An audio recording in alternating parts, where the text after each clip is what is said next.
जी मराठी वाहिनीवरील लोकप्रिय झालेली मालिका म्हणजे होणार सून या घरची।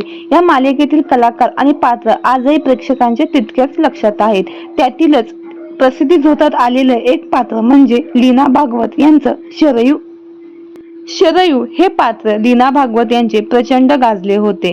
प्रेक्षकांना या पात्राने जणू भोरळच घातली होती। अगदी छोटंसं पात्र पण प्रेक्षकांच्या मनात कायमची जागा निर्माण केली होती। वेंधळी, विसराळू शरयू मावशी हे पात्र त्यांचे विशेष गाजले। मात्र त्यांच्याबाबत एक दुःखद बातमी समोर आली आहे। जाणून घेऊ काय आहे संपूर्ण माहिती। लीना भागवत यांच्या अगदी जवळच्या व्यक्तीचे दुःखद निधन झालं आहे। याबाबत त्यांनी स्वतःच खुलासा केला आहे।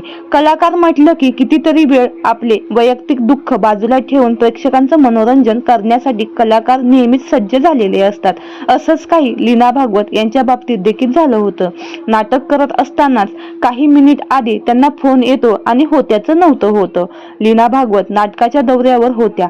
जवळपास 3:30चा प्रयोग होता। अचानक लीना भागवत यांच्या बहिणीचा फोन मंगेश कदम यांच्या फोनवर आला, पण नेमका तो फोन मी बघितल्यामुळे बहीण थोडीशी घाबरली। हा ताई बोल असं मी म्हटल्यावर ताई थोडीशी घाबरली।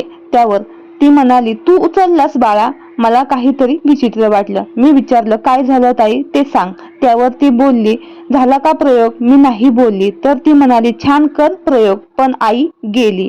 मला ते झेपलंच नाही। मी खूप रडले।